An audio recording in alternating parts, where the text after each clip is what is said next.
All right. Hey, everybody. Welcome back to the 16th episode of the Matt Mettler podcast. I'd very much like to welcome everybody and thank you guys for joining me. I'm very delighted to have you here with me. I had an amazing experience going to an interesting gig. I got hired to do a gig and I'm not allowed to say who it was for, but I can tell you what it was. And it was for a Christian retreat. It was really great.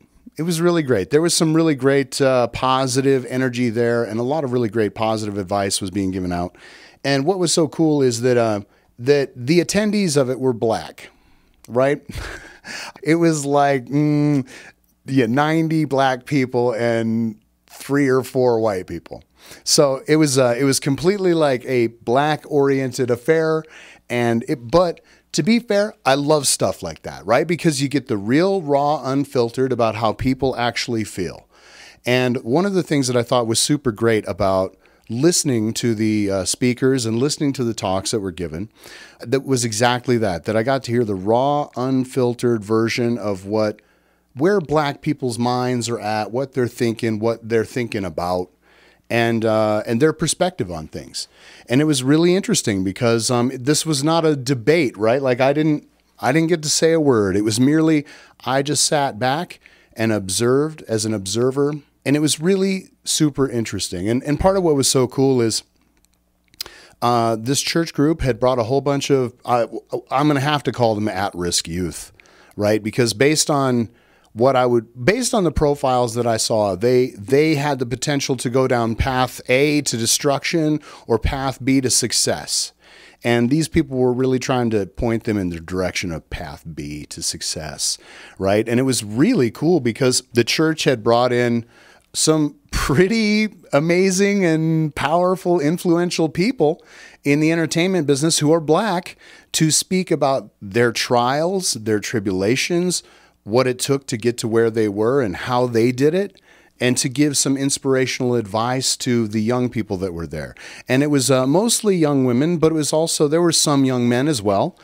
And I thought the advice that they were giving out was really good, uplifting, inspirational, and good advice, right? At one point, they had a segment where they had a hip-hop artist come up, and he played for a little while and did some of his original music. And then there was a Q&A session after that where several of the kids that were there asked questions about how they might try and advance or further their interest in music, and how they might better try and get the connections that it takes to move into the entertainment business. And the artist that was there gave great advice on that tip. And I'm going to tell you what that advice was because it was really good. It was like, one, you got to start local, right? When it comes to the way Hollywood works and the way that the record industry works, nowadays, they only take notice if you can start a buzz on your own. If you're charismatic and like somehow you figure out all the right elements to do this online by yourself, only then will people come knocking at your door with a deal. And then oftentimes you got to be really wary of the deal that they come and offer, because it's quite possible that they're going to put a contract in front of you that basically you give up your rights to the songs, and you're now you're kind of an employee for that label, and you'll be paid like an employee's salary instead of being paid like the artist, which you really are.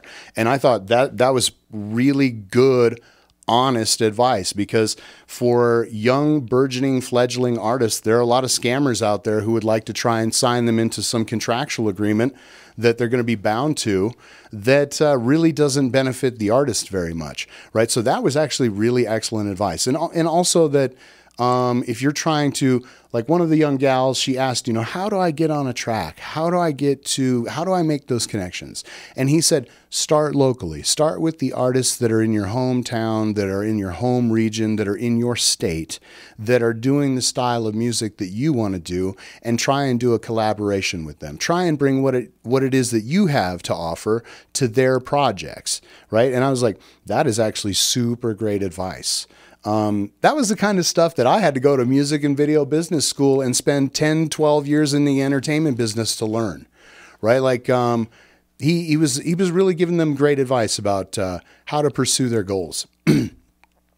And I'm a huge believer that the music can totally take you out of a situation of poverty and put you into a better situation if you work at it, right? And that was the other thing that was so great is that one of the speakers talked about how it's not going to happen by accident. You know, you have to put in lots of hard work, and it's not going to happen in 15 minutes. And what was so great about all of these messages is they were all messages that I needed to hear.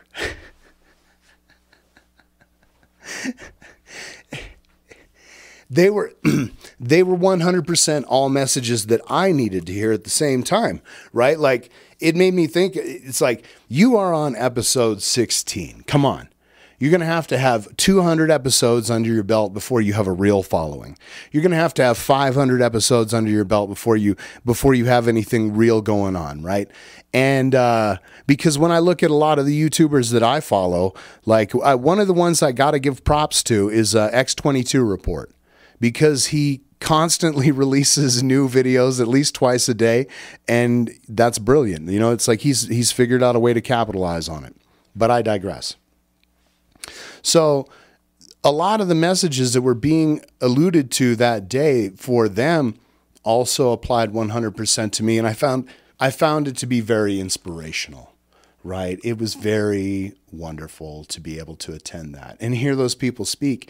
And one of the people that spoke was somebody that I admire quite a bit, who was, you know, one of the pivotal founders of hip hop, basically, and it was very interesting getting to hear his story about his rise to the top and how, and this was what was so wonderfully, this was such a great story on his part. He expounded about how his top was his bottom, meaning that when he had ascended to the top of the entertainment business, his soul was never more spiritually thirsty than at that moment. Speaking of,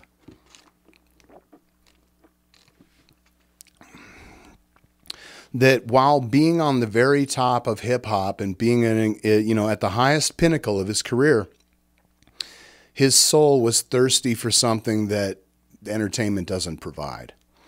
And so he became the person that he became after that, right? And and it was just a wonderful thing. And then it was so cool because he and his wife talked about, you know, how they met and their relationship. And it's so neat to be able to hear people's stories of how they met, how they fell in love.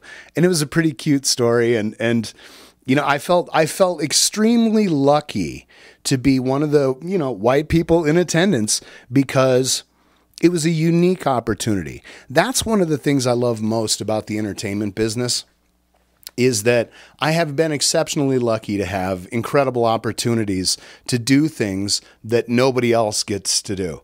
Like, like all sorts of cool events like this one, right? It was an amazing demonstration of how much these folks care about each of these young people and how they want to give them a chance for a successful life and prosperity and joy and a positive outcome instead of some sort of tragic story on the evening news. And they had spent a lot of money on giving these kids an experience that was completely outside of what they had known up to that point. Because a lot of these kids were inner city youth from, you know, Baltimore, Milwaukee, Chicago, all kinds of places, Detroit, right? A lot of these kids were inner city youths from those areas, and they had never seen, I seriously doubt they had ever seen the forest.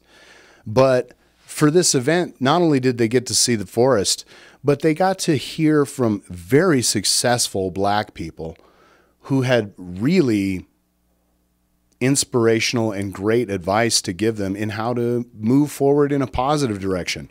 Like there was just great things that were touched on. Like one of the things that I really enjoyed was a talk about how you're planting seeds and how when you're a kid, you are a seed.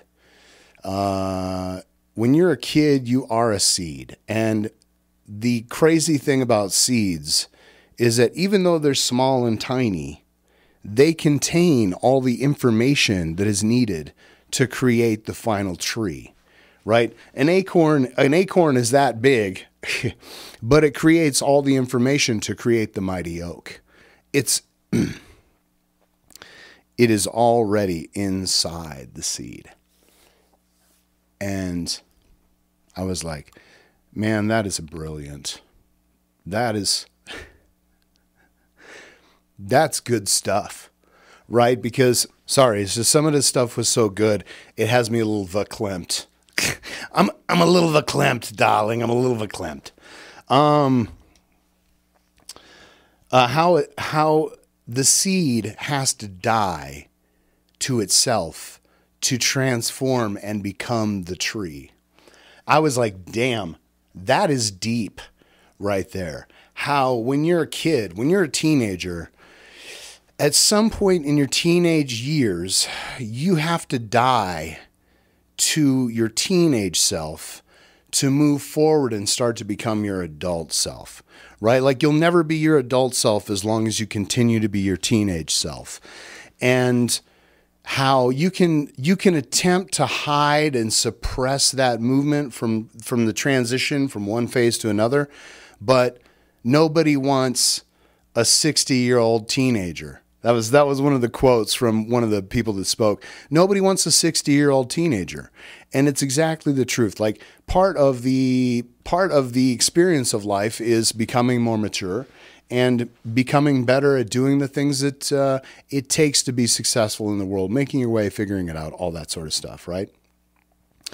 So I thought that was really brilliant about how not only is there everything that the seed needs to become the tree inside of the seed already, meaning that if we merely allow ourselves to become the thing that we're supposed to be, we will find success. Another just wonderful nugget of wisdom that came out of the thing that I really liked was about you're old a lot longer than you're young. You're only young for a short period of time, but you're old for a much longer period of time. Assuming you don't have any sort of something that takes you out. But generally speaking, as you will be an adult a lot longer than you'll be a kid. And I was like, wow, therein is wisdom. Therein is wisdom, right? That youth doesn't last forever and that it's very traumatic while you're going through it, man. It's the growing pangs, right? It's tough. But you do eventually move into another phase where you become an adult and the things that once bothered you as a teenager, you move on to more adult problems, right? Another message that they were preaching there that I really just thought was timely and important was of how, and what was so cool is one of the speakers was a pivotal figure in the fight for civil rights and was also adjacent to an even more pivotal figure in the fight for civil rights. And he spoke and he talked about during his era when they were fighting segregation, that they had to choose the route of nonviolence. They had to choose to not go out there and be goaded into a confrontation that would result in violence. They had to, if anything, they had to go out there and be so peaceful that the powers that be at the time would have to demonstrate their own bias by doing things like spraying them with water hoses and beating them and threatening them with dogs. And it was interesting because he said that, when they threatened us with dogs, we all joined together and we stood our ground. And we knew not to turn and run, because if you turn and run, the dog is going to prey on that. And he says, but if you all stayed together and you slowly backed away, the dogs would not attack you. He said some people got their pants ripped, right? And it was interesting because he also talked about the fact that he was the guy that had to go down and get everybody out of jail.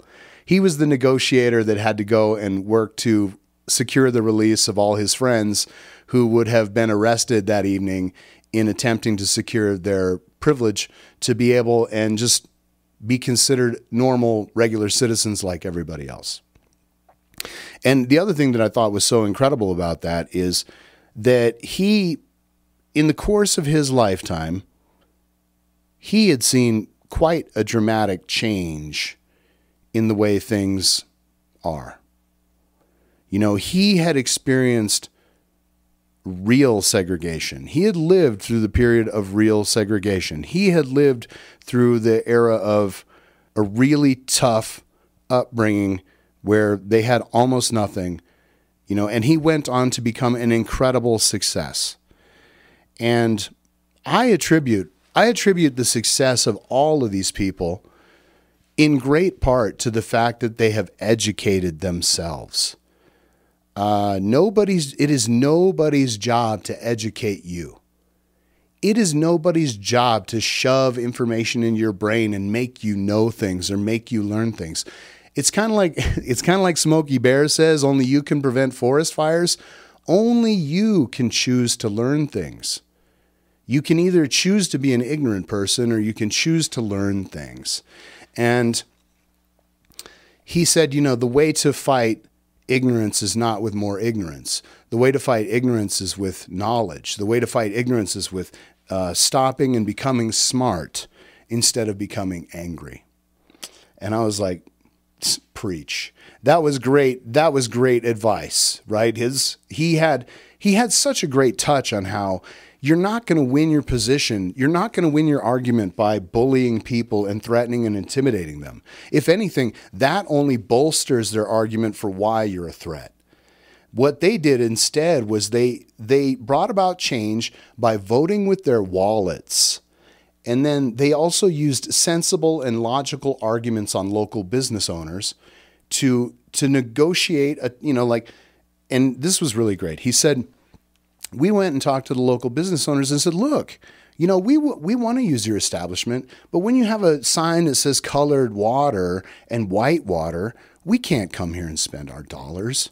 We can't do that. When you have an entrance for colored people and an entrance for white people, we can't come and, you know, how can we support your place when you have these policies?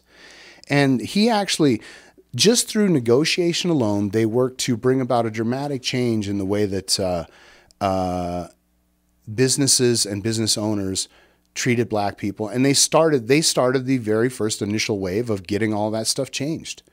And in my mind, those are the people that really put their chutzpah on the line. Those are the people that really put their tail on the line and had skin in the game to fight for the relative freedom that people enjoy now. So it was really amazing to hear from such a learned and experienced person who had such great wisdom to pass on to people, right? So it was really great to hear that guy talk. One of the other things that was really great is they said, you know, don't be afraid. Follow your passion. Follow your passion and don't be afraid. And again, message, right? Like I needed to hear that. They also talked about part of the reason that they were successful in negotiating change with business owners is that they didn't threaten the business owners by destruction through vandalism, but by punishing their profitability and choosing to take their money elsewhere. Also a message, right? Like when you vote with your feet in America, business owners listen. They can't afford not to. Most businesses can't afford to not listen to their potential customers, right? Because that's just money you're turning away. And the reality is if that person is so tweaked that they don't want you in there giving them your money, then they don't deserve your money anyway. Go give your money to somebody that deserves it, man. There's more than one place to shop and buy things, believe it.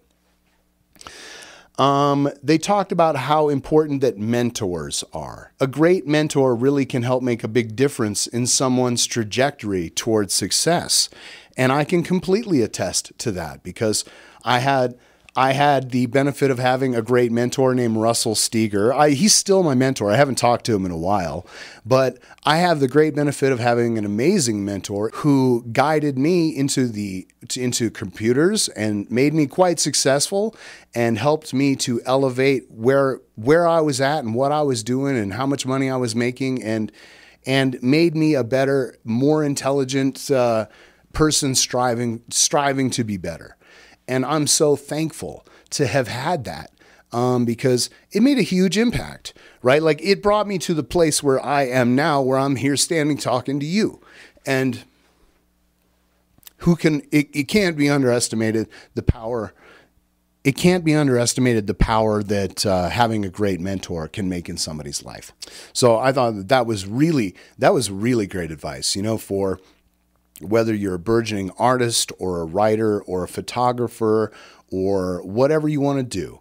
Find somebody who does that can help guide you, and you will be more successful.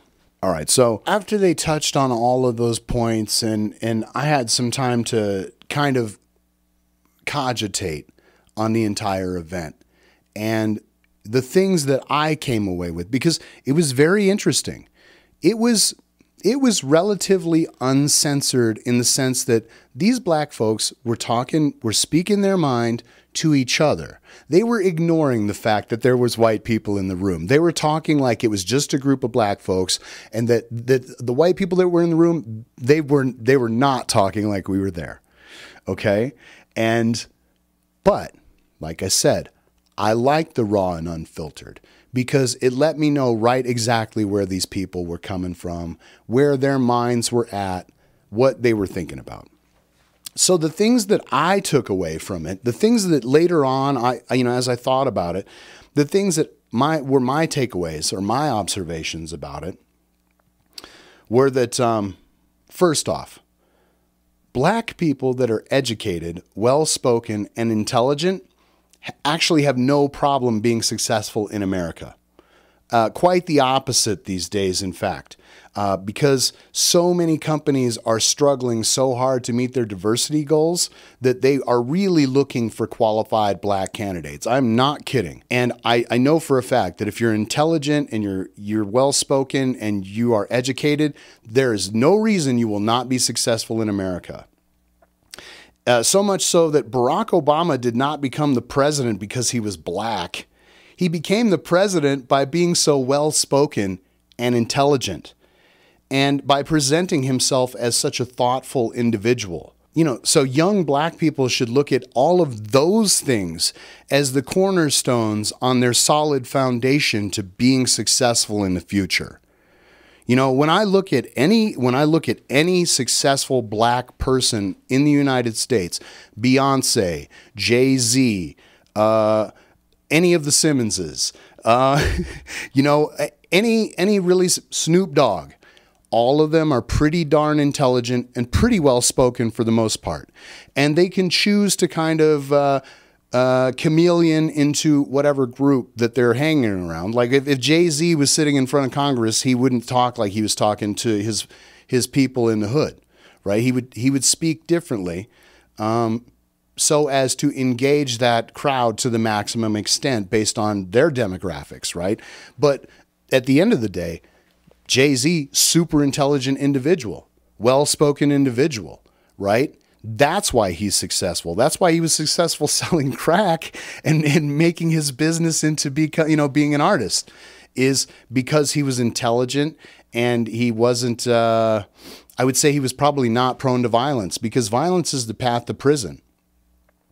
So an intelligent person doesn't want to engage in violence because in this world, in this day and age, violence brings on heat, right? Why would you do that? So the problem as I see it for the black community, and this is just my perspective as an outsider, I certainly don't want this to be any kind of a splaining, right? This is just my perspective as an outsider of what I thought when I listened to these people talk as a group. That collectively, black people have a short-term memory because they fall for the same pitches over and over with their politicians and without ever seeing anything delivered.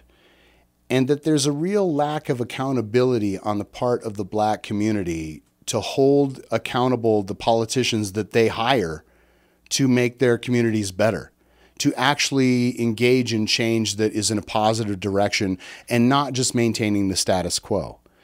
And I think that part of the problem that they have is that the black community is being prevented by being their best by politicians who seek to manipulate them for personal gain. There's a whole lot of that going on. And I would ask the question, has it ever occurred to them that maybe those folks don't have their best interests at heart? Maybe some of the voices that they think represent themselves more than they represent them as a group collectively. And you need to hold politicians accountable.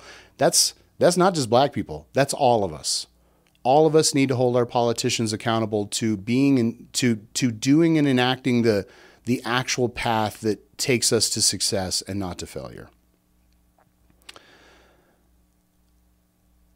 They also can't seem to remember that they've actually had political power in some cities for decades now, but the will to change away from the status quo is simply not there. And that kind of goes back to, you have politicians that are manipulating a voter group to get their ends met, but are not reciprocating and returning what the voter group originally signed on for as the reason that they back them. And then you kind of just end up in this cycle of where you keep hoping that they're going to do the right thing, but they just never really do it, and they never really produce for you, right? They hate Trump, but they have no idea why. They have absolutely no idea why they hate Donald Trump. They know that they hate him. They've been trained to hate him. But I guarantee that if I asked every single person there, nobody could give me 5 actual reasons or even 3 actual reasons to hate him, right? It was clear that they just had been trained in the mantra of, we have to hate Trump. And I don't know if they understand that, from my perspective, this makes them collectively as a group look silly. And here's why.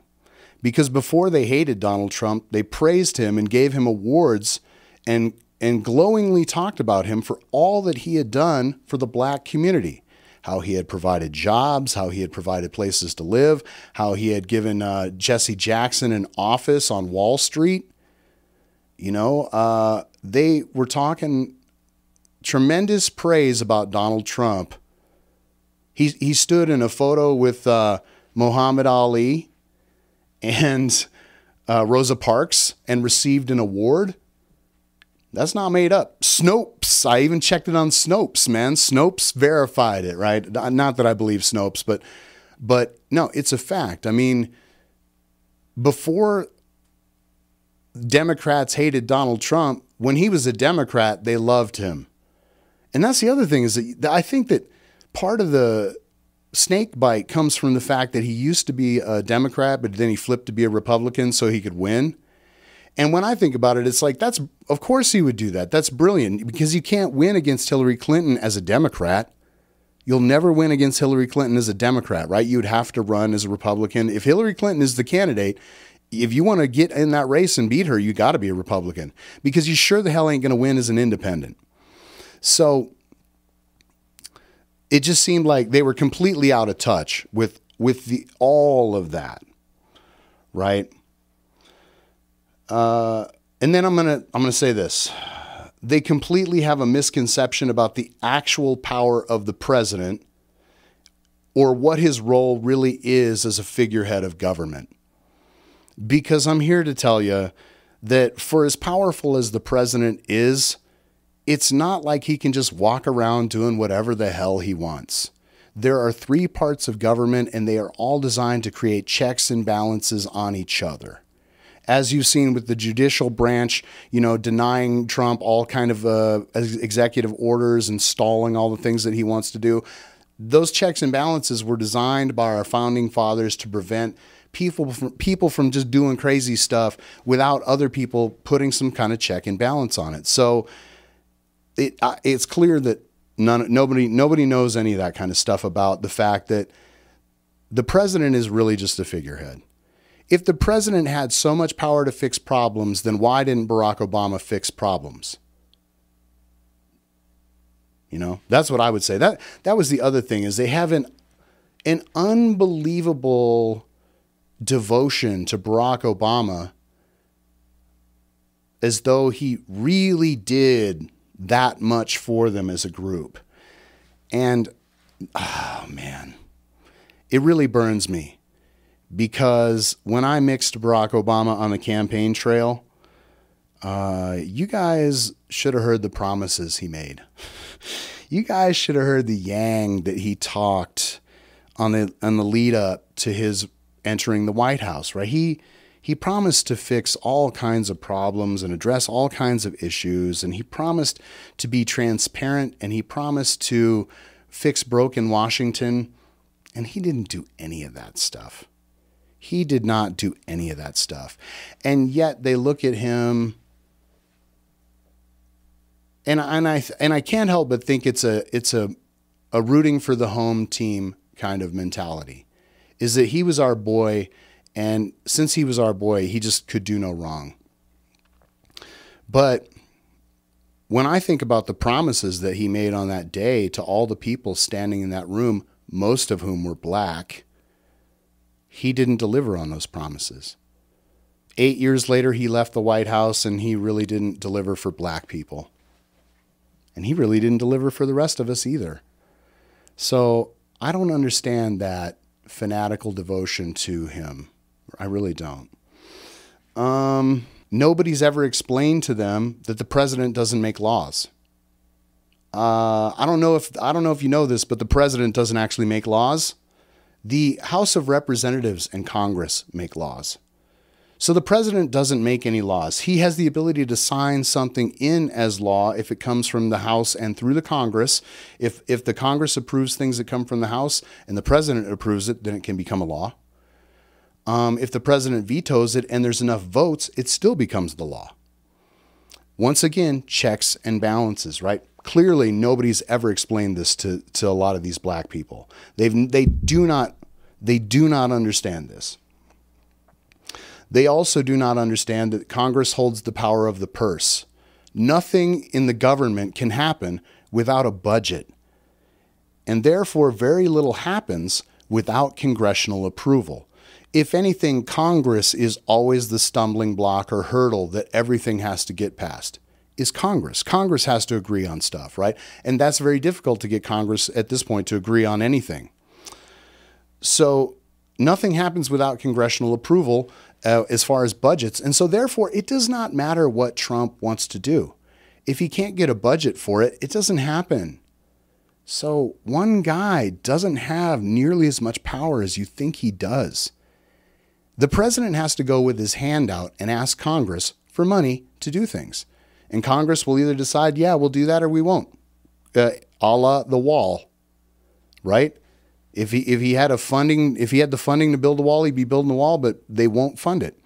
They blame problems caused by mismanagement of their local government on federal government because they don't understand the difference between the two. It's just the government, right? Like they don't seem to understand the difference between your local government and your federal government. Or if they do, it doesn't seem like that comes through in the way that they act, because the things that they say about the government, they'll be talking about mismanagement at the local level as though it was a federal problem.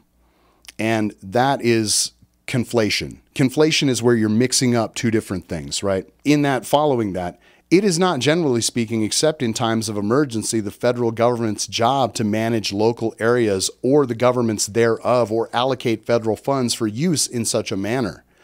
So I think part of the problem that black folks have is they keep going to the federal government asking them to allocate money and funds to problems that are actually things that need to be handled at the local level and are not manners of the federal government, right? And they don't understand why they don't get any satisfaction from things at the federal government level. It's because the federal government isn't actually there to do those sorts of things. Like it has taken on all kinds of things that it was never mandated to do, and it does them, but it doesn't do them well. And then lastly, and this one's super important, they've never heard of a constitutional republic and believe that we live in a democracy. They are completely convinced that we live in a democracy. They have never heard of a constitutional republic. And it seems to me that a lot of these problems could be solved with the civics class. Like, a lot of these problems could be solved by going to a civics class, attending it, grokking the information, and actually assembling it and putting it into your brain and understanding it. You would understand the three branches of government. You would understand the difference between what happens at the federal level and what happens at the local level, and things that are the purview of your local government and things that are the purview of the federal government. You would understand these things if you educated yourself. Nobody's going to force you to learn it. You want the key to freedom? Educate yourself. Don't wait on somebody else to do it for you. Don't wait on somebody to try and force feed you information. Try and go out there and absorb as much information from as many different sources as you possibly can. And you have to be the checks and balances on those sources. Go to all the sources, even the ones you don't like, because somewhere in the middle of all the lies is the truth. Message.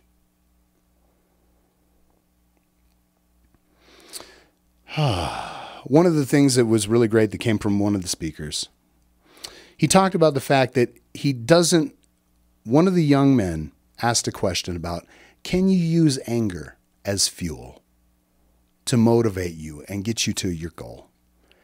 And he responded back in the best way. He said, nothing good comes from hate or anger. It merely distracts us from being our best. It merely takes our head out of the game. It merely puts our focus somewhere where it shouldn't be. And he also said this really well. When you're angry, blood rushes away from your brain and into your fists and your feet in case you need to fight or run. And you stop thinking with your higher brain, and you start thinking with your lower reactionary flight or fight response brain. And I was like, wow, deep. That's deep as Atlantis. If Atlantis wasn't at the Rakat structure in Africa, that'd be as deep as Atlantis. From a knowledge perspective, from a wisdom perspective, dude, that's as good as it gets right there.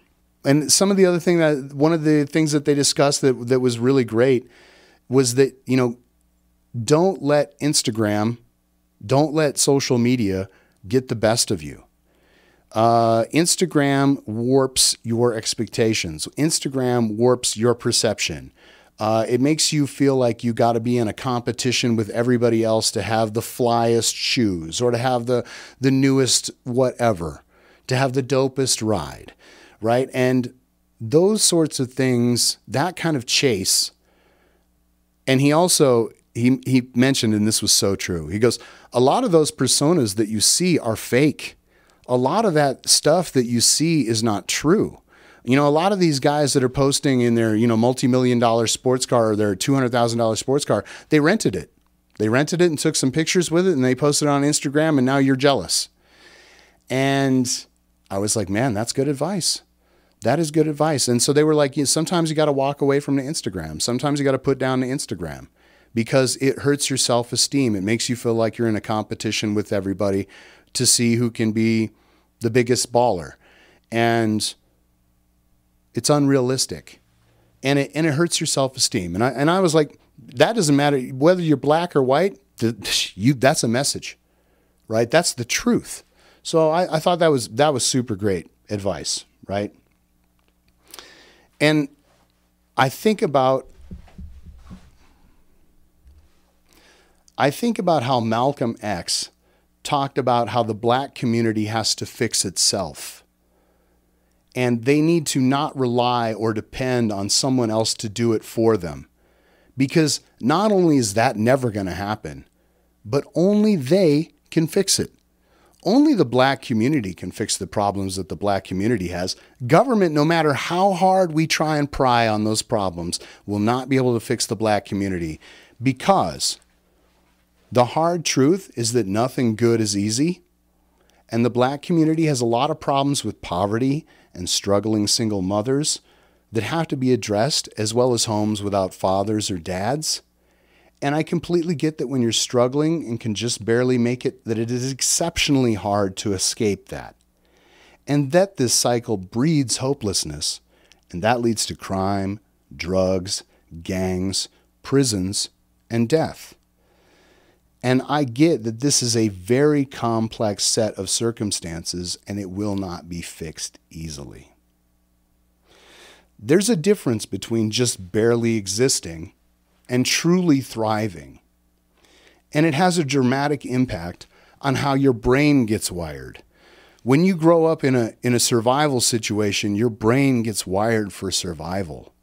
And that creates a proclivity to choose choices that you would normally not have chosen had you grown up in a situation where you were not struggling in that same way. I get that. Your energy is turned from survival to quality of life when you thrive. And I think that they were trying to give them a little bit of what that's like. I think that they were trying to give them a break from being around the inner city vibration and try to elevate their vibration up so that when you bring them back into the city, they have a different perspective on it. They recognize something that's outside of that. Because one of the things that I think is a problem for inner city youth is that they never get out of the city. They never get to do things. So for these young black folks to get to go to the woods in the middle of Colorado and enjoy camping in the woods and doing, like basically kind of like summer camp stuff.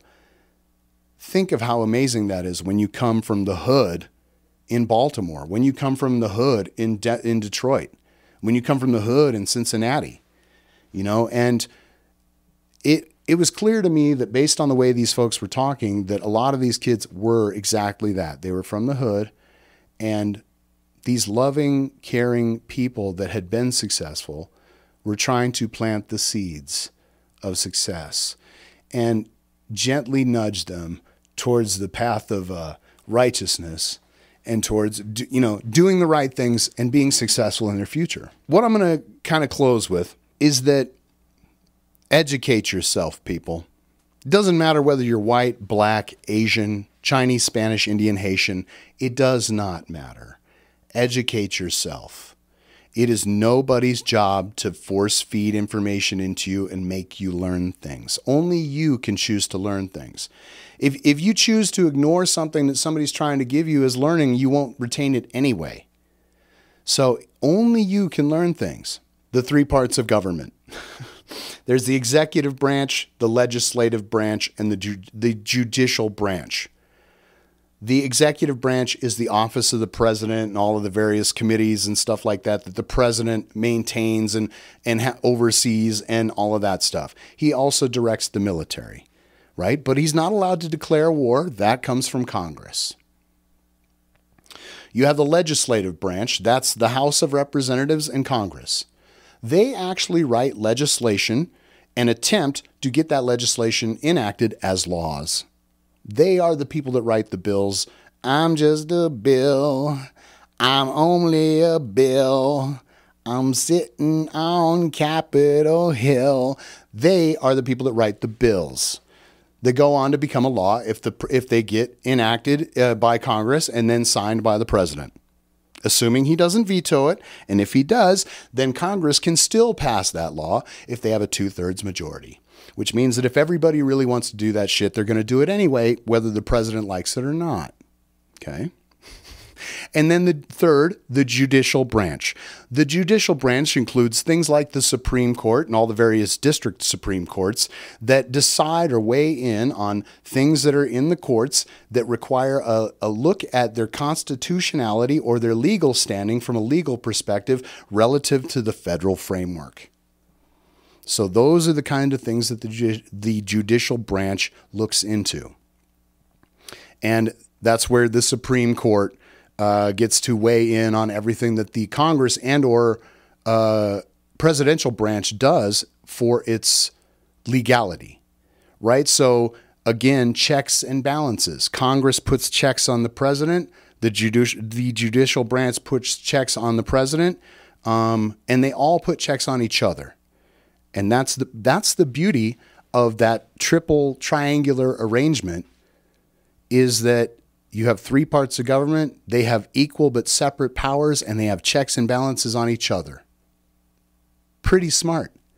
It's almost like the founding fathers had seen what had been fucked up in all the various governments up to that point and kind of thought really hard about how they might unfuck that. Pretty smart. Same thing with the Electoral College. Even though that's deeply hated, there's a good reason we have it. Because it prevents mob rule. It prevents mob rule.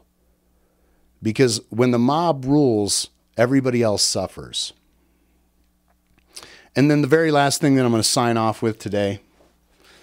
If you see yourself as the victim, you will be.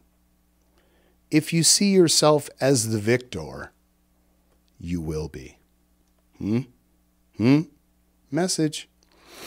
So thank you so much, everybody, for joining me here on the 16th episode of the Matt Mettler podcast. I know that I got to get to the 116th episode. I got to make this happen. I read an article today about Are We at Maximum Podcast? And have we reached a saturation point for podcasting? And what I'm going to say is, hell no, we haven't reached maximum saturation for podcasting. We just need good ones. We just need more good ones. I saw something that actually made me feel very good in that story about the fact that a lot of podcasts they haven't released a new episode in the last month, whereas I'm releasing at least one episode a week, and I'm trying to do 2 for you guys. And now that I'm trying to get my shit together and get this shit wired tight, I'm trying to make sure that I get plenty of content up for you guys to watch, okay? So thank you so much for joining me. If you're new, please like, subscribe, share, talk about it, and leave comments. And I hope that you like the changes. I made a little bit of changes. I put the camera up a little bit higher. I moved my mic screen down so you can see my face a little bit better. And I hope that all of that has made this video a little bit more entertaining and a little bit more engaging instead of just my face behind a big round circle. I was almost kind of anonymous in a way. Like you could just see it was very sort of a... what's her name in the Addams Family? Like it was very sort of, framing my eyes with just the microphone windscreen. So I hope that you guys like the changes. Thank you so much for joining me. Please make sure that you join me in episode 17 of the Matt Mettler podcast. The Matt Mettler podcast is a Matt Mettler production. Copyright 2019.